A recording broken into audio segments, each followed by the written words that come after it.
Welcome to this latest edition of the Real Deal podcast. I'm your host, Ril Dil Quinn.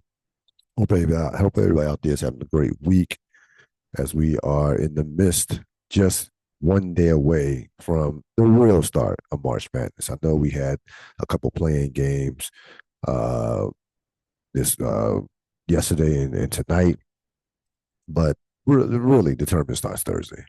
Let's be honest with that. We also are just 3 episodes, including this one, 3 episodes away from 1,000. So this, of course, episode 997. We dominate basketball now. We'll talk about more about that as the landscape of college basketball has completely shifted from when I was growing up and who dominated, which leagues dominate. We'll talk about the NCAA tournament as well. But we begin as always. Well, first of all, like, share, subscribe to the Real Deal podcast. Your comments, your likes, your sharing the podcast, all of it, your support is greatly, greatly appreciated. And we also going to have a new home. We're going to have a new home as far as a distributor. We have been with Blog Talk Radio for the past 16 years, as many of you may know by now. If you are connected or have familiar with Blog Talk Radio, that distributor is shut down. So we have found a new home, and that information will be out before the week is over. We begin with the deep dive. This is a deep dive that I particularly did not want to do, but felt the need to, as a lifelong North Carolina Tar Heel fan, just trying to figure out what exactly is wrong with Carolina basketball. Now, listen, last night Carolina played their best game of the year. They destroyed San Diego State, just beat them by 1,000,000 points. And guess what? I don't give a shit about that game.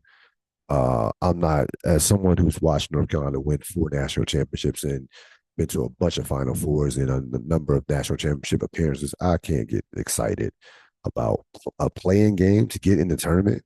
A play-in, they were the first. They were considered to be the last team that got in the tournament. I don't care about that either. No, people try to make a big deal about North Carolina getting in. Getting in the tournament. The bottom line is when you get down to the last team. I mean, it's what are we talking about here? The funny thing about that is it was leaked on Saturday afternoon. I saw this on Instagram that it was leaked that North Carolina would be the last team to get in. Now, mind you, they got eliminated in the ACC tournament on that Friday by Duke, who didn't have Cooper Flag, by the way, and lost. Matter of fact, lost the game on a lane violation, which there would have been a tying free throw, which could have sent the game to overtime. But who knows what would have happened, even if they would have beaten Duke. Well, if they would have beaten Duke, there wouldn't have been really a question. They would have been clearly in. They might even been amongst the buys, and might not have to play a first 4 game. But anyway, it leaked that they were going to get in, which is a horrible look for the committee. A horrible look, considering that Bubba Cunningham is the committee chair. It was a terrible look, and Bubba Cunningham also received $100,000 for the fact that North Carolina got in the NCAA tournament. So that's college sports. But the bottom line is, I'm looking at North Carolina. So in this 4 years, Hubert Davis completed his first 4 years regular season wise. They're 144. They've been in the tournament. They've made the tournament now. They missed the tournament one time. They made the national championship game, of course, in 2022. They last year they were not good. Last year, of course, had a horrible season.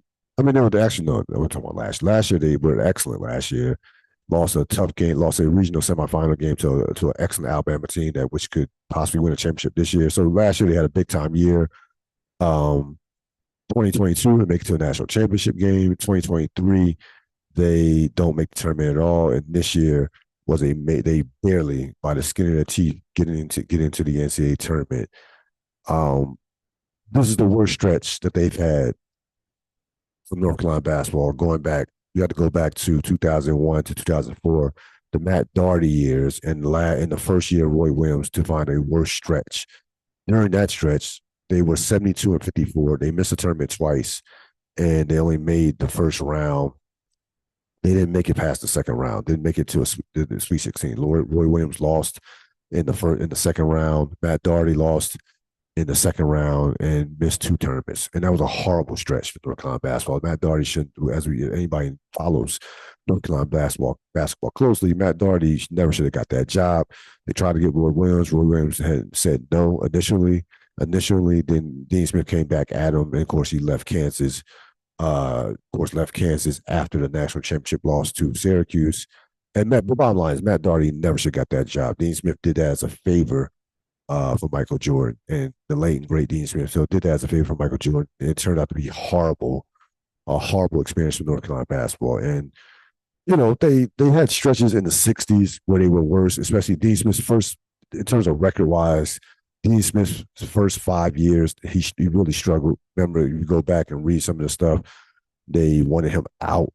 They didn't even want. I mean, after those first 5 years, it took him a while to get the program on board. But once he had his first big season, the rest, of course, was history. He goes on to become one of the greatest coaches and most innovative coaches in the history of college basketball, with two national championships and a boatload of Final Four appearances. So the bottom line is, right now, you look at this team, they don't have the talent to compete with Duke. They don't have the talent to compete with the Connecticut's of the world. They don't have the talent to compete with at least 4 or 5 teams in the SEC: Alabama, Auburn. They were 1-12 in quad one, and most of those games were against top-notch competition. Michigan State, Florida. They lose to Alabama. They lost to that's Alabama, Florida. They lost a bunch. They had a tough non-conference schedule. Lost a bunch of those games. The only quality win they had non-conference was against UCLA, and they just don't have the talent. You look at, they've gone now 3 years. They went 3 years from 2021 to 2024 without a McDonald's All-American. They've never gone a 3-year stretch without at least one McDonald's All-American since McDonald's All-American started back in, I believe in 1979. Duke and Connecticut and those type schools are getting like 2 a year. So they go 3 years without a McDonald's All-American from 21 to 24. You look at the NIL war chest. Duke's NIL war chest is much larger than North Carolina's. So there's a bevy of reasons why the program has slipped. And to me, the biggest reason is the coach. Like, you have a coach in Hubert Davis who, for whatever reason, does not the definition of a great coach. It's not about, you need talented players, but it's also about what you get out of the talent that you do have. Like, how many guys are overachieving? Anyway, coaching NBA caliber talent is one thing, but it's the guy who came in like the 3-star recruit that ends up becoming maybe an All-American or ends up making the NBA. And Hubert Davis, again, he can coach guys who are All-Americans. He can coach guys who may end up in the NBA, but he's not going to coach a team. He's not going to have guys have not improved under Hubert Davis. Look at RJ. RJ Davis has been in college for 10 years, and seemingly RJ Davis has got worse this year. Like, RJ Davis was horrible this year. RJ Davis last year was a first team, I believe, was first or second team All-American last year. This year he was what? He made first team All-Conference. He was horrible this year. Like, how's that possible? Again, this guy's been playing forever. It's 2025, folks. RJ Davis played in the 2022 national championship game. That's how long he's been playing. He's part of that. He got the extra COVID year. That's and Caleb Love. Caleb Love, of course, is still in college with Arizona this year. Like, those guys, that was starting back for North Carolina in 2022. Both those guys are still in college. That's how long they've been playing college basketball. And RJ Davis should have been dominating this year. Should have been dominating. Like, how does he regress? So I have to look at Hubert Davis, and I'm telling you right now, I've been following North Carolina basketball for 30 plus years. I know a good coach when I see it. Dean Smith was a legend. Bill Guthridge was a big time coach for the short time he was with North Carolina. Went to two Final Fours. A great, great coach for the short time he had. Recently passed a couple of years ago. He was a tremendous coach. We didn't have like that first year. So Guthridge takes over for Dean Smith in 97, 98 team. That's the Jameson Vince Carter year. They had a big time team. They go to the Final Four in 98, had a great team, lost, of course, to the Utah in the Final Four. 99, they came up short. In 2000, that team was not a big time team. In 2000, they go to the Final Four. So he took a team. He probably should have won a championship in '98, but he took a team that was an eighth seed and got to the Final Four. That's coaching. And the program since the 2020, like it seems like 2022 was an aberration as far as them competing at a championship caliber level. Seems like that was a like everything just they got hot at the right time. They had a couple nice transfers that paid off. Maddox and another and I forgot the other guy that paid off, played well for him, and things went right. But in terms of sustained excellence, in terms of getting the best players, in terms of adjusting to this new way of doing things as far as the NIL transfer portal, what have you, it seems like North Carolina basketball is far behind. And I'm telling you right now, these kids 18, 17, 19, 18, 17, 18, 20 years old don't care about Dean Smith, Roy Williams. They don't care about the tradition. And I've said that repeatedly on this podcast about even with Alabama football. They don't care about Bear Bryant or Nick Saban. They don't care about that. How many All-Americans or Heisman Trophy winners. They don't care that Michael Jordan played for North Carolina. Is the Jordan brand. They don't care. They are trying to get paid. How much NIL money do you have for me? What can you offer me? And that's why I said that's a big deal. Duke's NIL war chest is 8 times larger than North Carolina's, which to me is mind-boggling, considering that North Carolina is has I don't understand why North Carolina doesn't have great resources. Duke is a private school, so but again, clearly one school has adapted to the times quicker than the other. It's just that simple. And again, this is not going to get better. It's going to get worse before it gets better because what you've seen happening in college sports right now. Look at college football. Look what happened in college football. Look what happened in college basketball this year. College football, Big Ten wins another national championship, right? Back-to-back national championships. The SEC is still a great conference, despite a slight down year, but they're still the SEC. And now you have the SEC in basketball completely dominate this year with a record number of tournament teams at 14. They have 14 tournament teams. 14. So that's not going anywhere. Like the SEC in basketball is not going anywhere.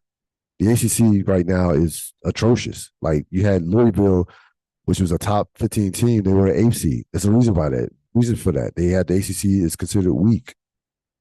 And it was very top heavy. You had 3 very good teams. You had 1 great team in Duke, 2 solid teams in Louisville and Clemson, and the rest of the ACC was a joke. Absolute joke. So this is not if you're a Carolina fan, this could be a trend, for years to come. Again, I'm not a Hubert Davis fan. I just don't think that a guy, I can't understand why a guy in his mid-50s has not been able to adjust with the times. It's almost like Hubert Davis is trying to follow the tradition set forth by Dean Smith and Roy Williams. That day is over. I mean, that day is done. I don't know, if Roy Williams could have coached in this era as far as with the NIL and what have you. I don't know. Like there are guys who just would not be as successful in the current times. Bobby Knight, there's some all-time great guys who I don't think, considering their makeup, considering how they would talk, how things were. I don't think that, and then some of those guys are some of the greatest coaches of all time. I don't think I know Bob Knight couldn't adjust. Krzyzewski would be great in any era. He would adjust. He was just a matter. It was a matter of time. The guy was 70 plus years old. It was time for him to get out.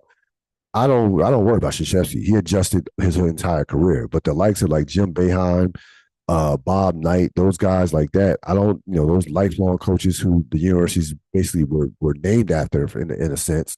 I don't think those guys could adjust. And we've seen younger guys um, get out. Tony Bennett got out of Virginia, and he's young. He's in his early 50s. He got out. So it seems to me like Hubert Davis is caught up in just trying to maintain this college Carolina tradition. That is over and done with. That's gone. And it's not coming back. They have to start a new tradition with how things are done with NIL, with transfer portal, and with with just paying players, just outbidding teams, and creating a war chest that can compete with the likes of a Duke, that can compete with the likes of those powerhouses in the SEC. The SEC is coming in basketball. I mean, the SEC is here in basketball, not coming. They're here.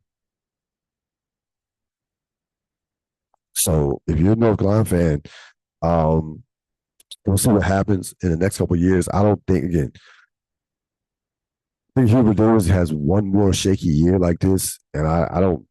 It again.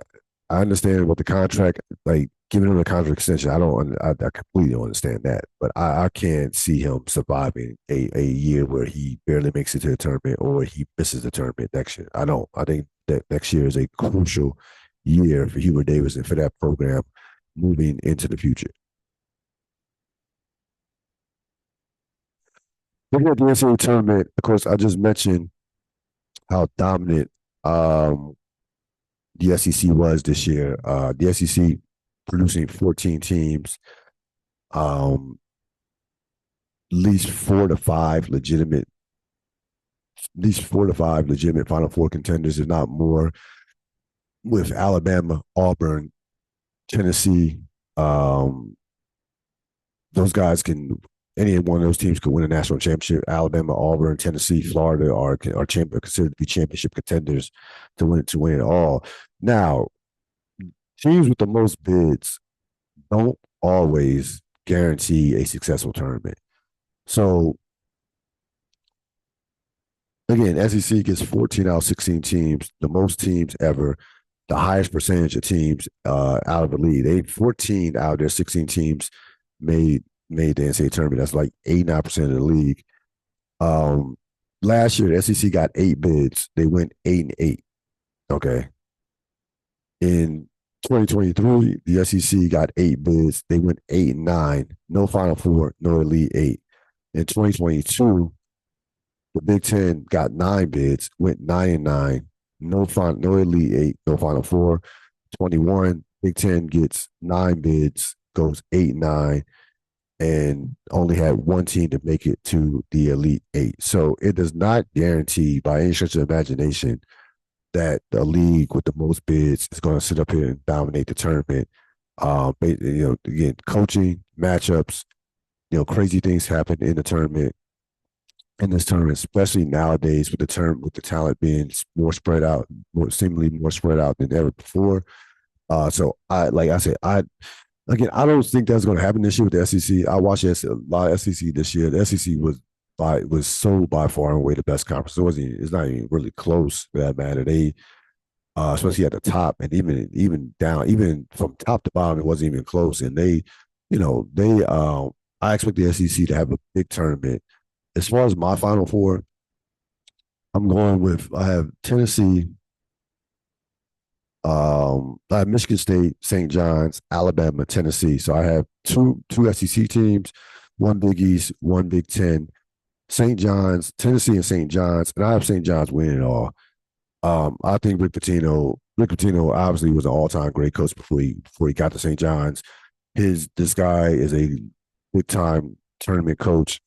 I have big time tournament coach. He's done just one of the great turnaround jobs, and we've said that about Patino at least 3 or 4 times in his career as he take what he did with Providence, Louisville, Kentucky, and so on. Now he's with St. John's. This guy is just, I mean, just a legendary coach. You can say what you want about Patino.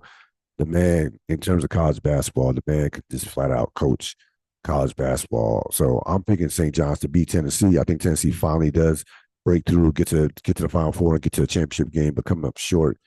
So I like St. John's to win it all. I'm taking coaching. That's one of the reasons why I picked Michigan State to get there. Tom Izzo, again, doesn't have to have the greatest talent, but his teams are tough. They rebound, they defend, they're physical. He's been a hell of a tournament coach his entire career since he got to Michigan State. And again, only has the one national championship, just one national championship, but a bunch of Final Four appearances. And remember, think about Izzo. Izzo does not get, he's not getting 3 to 4 McDonald's All Americans every year. He takes underachieving teams. He takes teams that are underwhelming talent standpoint, and have them completely overachieve. He's done that basically his entire career. No one thought Michigan State this year would be anywhere close to where they're at. They are, like I said, legit Final Four team. And again, no shock. It won't be a shock if Michigan State wins the entire tournament per se. So Tennessee, St. John's. I'll pick St. John's to win it all. Of course, watch biggest storylines in the NCAA tournament. Cooper Flag, he will be the number one pick in the draft. The SEC dominance. How many SEC teams will get to the Final Four? I have two. And that Connecticut is not. I mean, well, early in the season, Connecticut could possibly be a very good team, but they had an average season. They got in the tournament, deservedly so. So don't expect any three-peat. Don't expect Connecticut to even come close to a three-peat, but they have the back-to-back championships. So around the NBA, we'll talk about the Minnesota Timberwolves. The Minnesota Timberwolves are playing great basketball right now after a relatively sluggish first half of the season. They were inconsistent for the most part. Julius Randle wasn't fitting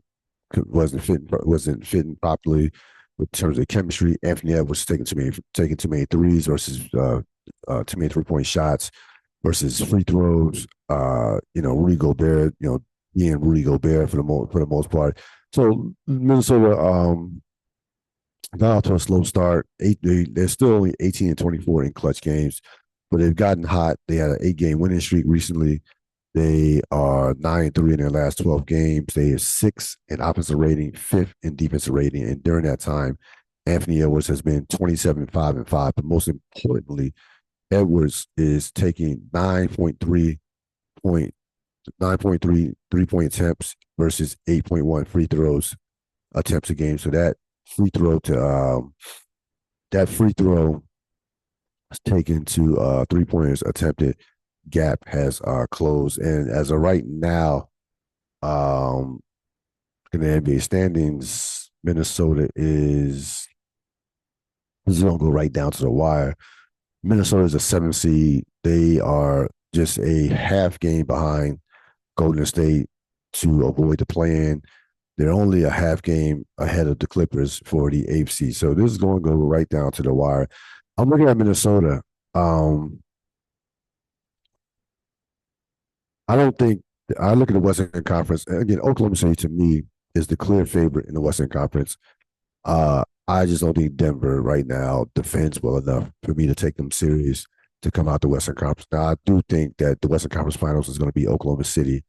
Will more than likely be Oklahoma City, Denver, but I could easily see a scenario where Minnesota gets to the conference finals. Like I really can. Like if Minnesota, if you're Houston or you're Denver who are fighting for that 2 seed, you really don't want, especially Denver, you really don't want to see Minnesota in the first round.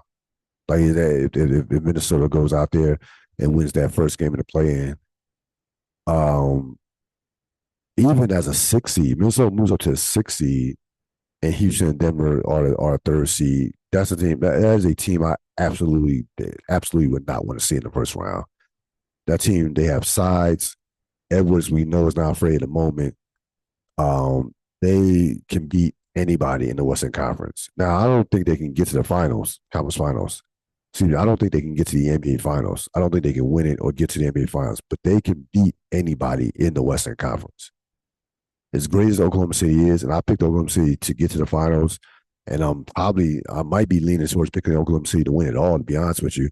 As great as they are, Minnesota has no fear of Oklahoma City in the playoff series. None whatsoever. So I love how Minnesota's playing right now. Julius Randle has found his niche. And Nas Reed has played great as well. They have depth with DiVincenzo, Nikhil Alexander Walker. Yeah, they are a very dangerous team. Very dangerous in the Western Conference, and a team that you just frankly don't want to see. As far as the Eastern Conference, it's turned into it's been a two-horse race for the most part, with Cleveland and Boston 56 and Cleveland's 56 and 12, Boston's 50 and 19. The question for the East right now is who's that third wheel? Who's that third team that we should look at as a potential problem? Now, for the most of the season, I picked them to get to the finals. This pick is not aging well as far as the Knicks. The Knicks are not going to the finals. They just offensively, they're defensively, they're just horrible. And I really don't like the job that Tom Thibodeau has done this year in regards to the defense. The defense should be much better. It really should be. So I don't like the Knicks in the Knicks spot are 0-9 against the top teams. We know they can't beat top teams. Um, Looking past that, I don't see a third team that interests me. I mean, the Bucks. Maybe I mean Giannis in the playoffs can be ridiculous. He can dominate the playoff series. He is clearly the best player in the Eastern Conference. It's not even close. So I still like Milwaukee. I just don't like Milwaukee once you get past Giannis and Dame. Porter's coming back will help them a lot. So I'm not high on Milwaukee. Detroit's too young. Uh, Orlando, no. And the rest of the Eastern Conference is just horrible. Look at the records once you get past Detroit in the Eastern Conference. Detroit is 38 and 31. The Hawks are 33 and 36. Orlando's 32 and 37. The Bulls are 29 and 39. Miami's 29 and 39. I mean, the Eastern Conference is a shit show when you get into the play-in. The play-in's gonna be horrible. The Pacers can be somewhat interesting, but they're not somebody that I take serious. That if you're Boston, Cleveland, it's all roads. You would be shocked. It would be a major upset if we don't see Boston, Cleveland in the Eastern Conference Finals. I think the Eastern Conference Finals are basically set. I really believe that three of the four spots in the NBA Final Four are I think entrenched without injuries withstanding. Are basically entrenched. You're going to see Boston, Cleveland, and Oklahoma City are going to be three of the Final Four. Now, who will be that fourth team in the Western? Who will be that fourth team in the West? I don't know. I don't know who will be that fourth team. Still, you could still maybe it could be LA Lakers. That is, maybe it could be Denver. I forget Memphis. I have nothing. Memphis and Golden State. I don't trust. Maybe it could be Minnesota, as we mentioned before. But three of the four teams I think are a done deal as far as the Final Four in the NBA right now. I really do from that standpoint. So Minnesota coming along, the Eastern Conference two-horse race, and it's not even intriguing once you get past those two teams up top. Who won the week? SGA. He is again strengthening to me his case to be the MVP. I know there are gonna be some guys that vote for Joker. Joker again. We've gone over this with the MVP. There's really there's no like there's no bad four choice between those two. Like both those guys are MVPs. None like it shouldn't be any major controversy either way. Last week SGA averaged 44 points, 6.7 assists, and 5 rebounds. And again, he is up to 33 points a game on efficient shooting. above average defense. They're going to win well over 60 games. They're 56-12 right now. And again, this guy brings it every single night. He brings it against the best competition. He scores against the best teams. He scores against the best defenses. He's the best scorer in the league right now. He is the. I mean, he is the. Like you get him the ball. It's 2 points basically. It's 2 points, so he's going to get fouled. So he wins the week. They go 4-0 in the week. In the week, and again, he's automatic 33 or 35 a night. 30. If he scores 30, that's an off night for him, and he's bringing the all around game. Again, 44-6, 44-7-5 for the week. Shea Gilgis Alexander wins the week, and I think I think he's going to win the MVP. Um, myself, and I've said this repeatedly. I put winning first for any numbers or any stats. Um, but Joker's Joker. But 56 wins, 65 to 70 wins. They're not probably not going to win 70, but 65 to 68 wins is too big of a number to ignore in regards to MVP when you're averaging basically 33 points on like well over 52% from the field. I'll let you go. A couple of real thoughts. So Jonathan Majors has a movie that's coming out in a couple of days. Um, and the audio leaks of him being aggressive with his in his prior relationship. Here's here's the here's a couple quotes from the leaked audio, and I'll read this. I'm ashamed I've never been I'm ashamed. I've never been aggressive with a woman before. I've never aggressed a woman. I aggressed you. This is his prior girlfriend. Uh, this is his prior girlfriend. Major said on the 28-second clip when this was recorded after days long fight between the two. Of course, she's a dancer and an actor, so he admits to putting hands on his woman before Megan Good, which they just got married recently this past week. Here's his denial on an ABC News interview. He maintained he maintains he was reckless with Jabari's heart, not with her body, and denied ever having put hands on a woman. He denied this for the last 2 years. So here's the problem with this. Keep this in mind. Jonathan, so I never thought that the Jonathan Majors case was interesting because I thought that, he loses tens of millions of dollars with big time movie roles. He gets kind of dragged through the mud on social media, uh, dragged through the mud just by his public perception and what have you, and stayed in deny mode. This audio that leaks out really makes it look worse from two standpoints. Number one, he lied, clearly lied, number one. But number two, if he comes out, right, and says, hey, I wasn't trying to hurt I wasn't trying to hurt Jabari. I let my emotions get the best of me. I'm seeking help, counseling, therapy, prayer. I'm trying. I'm not that guy anymore. I'm not that guy anymore. I apologize to her. This should not happen. Um, Even when she was, trying to get his cell phone, or she was being aggressive with him, forget about that.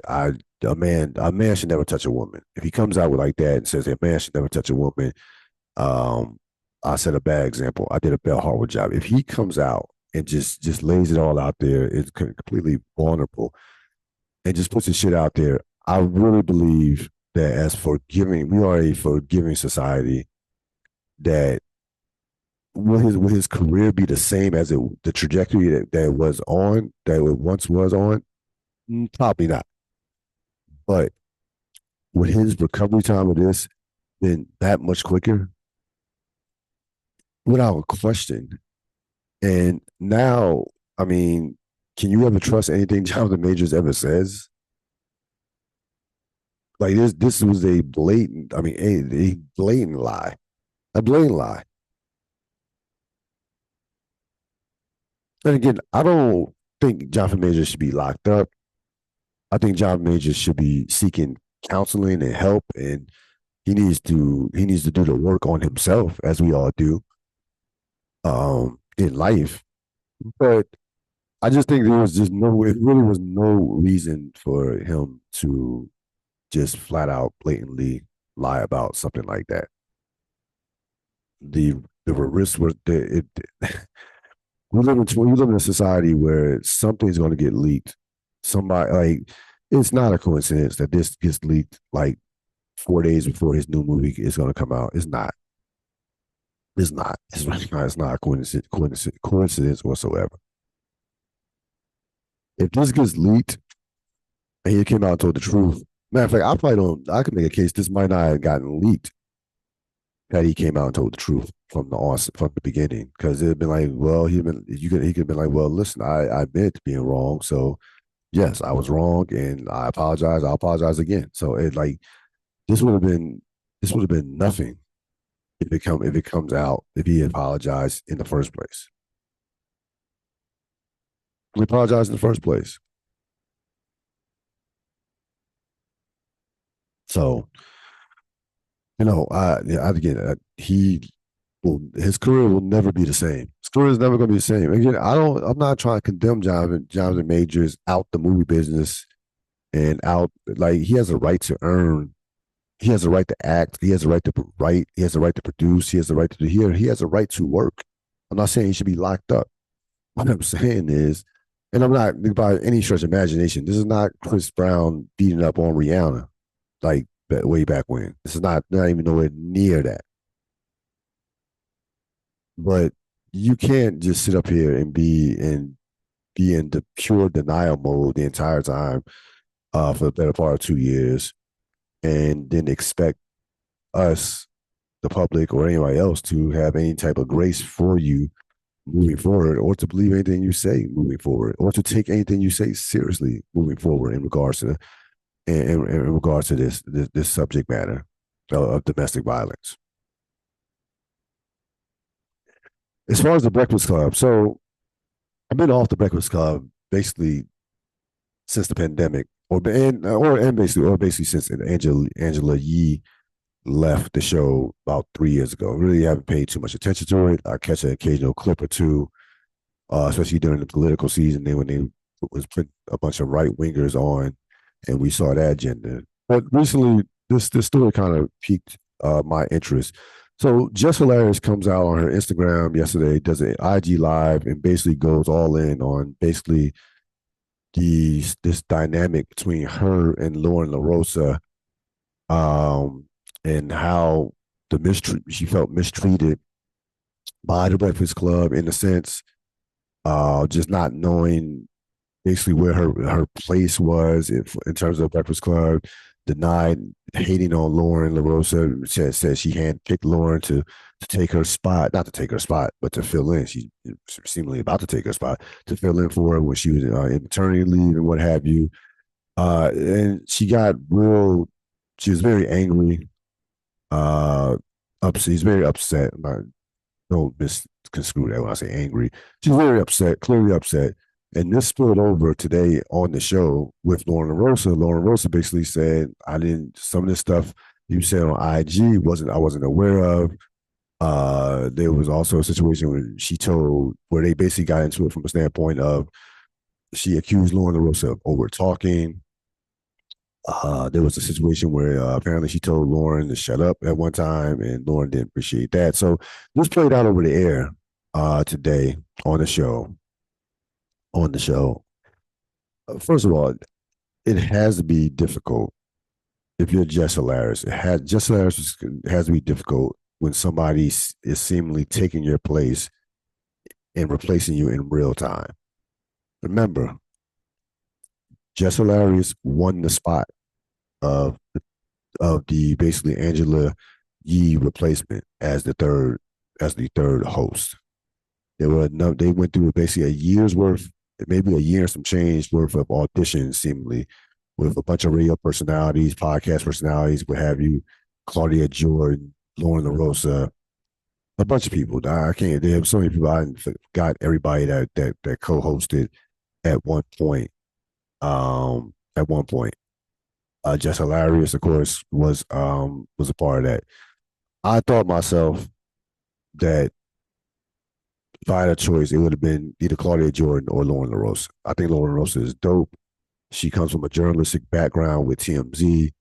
She really works hard at at getting things right, sources, and getting. She is a rising star from that standpoint, and she still can be entertaining with her connects as somebody who's in their early to mid 30s. She still has that she's a millennial, so she still is young enough to be connected to what's going on, but also has a journalistic feel, journalistic quality, and respects journalism. And I think she was a perfect match with Charlamagne, who's an entertainer, does not a comedian, but is kind of cracks the jokes, or whatever, and him and that DJ Envy dynamic. I did not think just hilarious.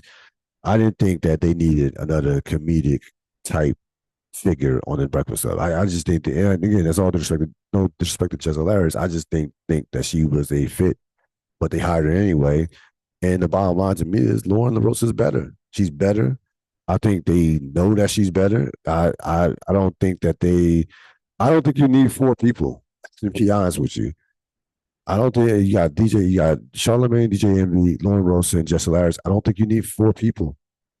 I think three is good. I think three is good. I don't think you need four people. And this thing, it's to me, it's simple to me. One of them got to go. You can't. I don't think you can have both of them. I don't think I don't think you can or need both of them. To be honest with you, I find like I don't know. I think I just don't know where's Jess Hilarious's place on that show. Because like it's Charlamagne, DJ MB steers the ship, so to speak. And Lauren LaRosa is the news person, journalist per se. I don't know how Jess Hilarious fits into that equation. I don't think she does fit into that equation. I think that's part of the frustration of it, from her.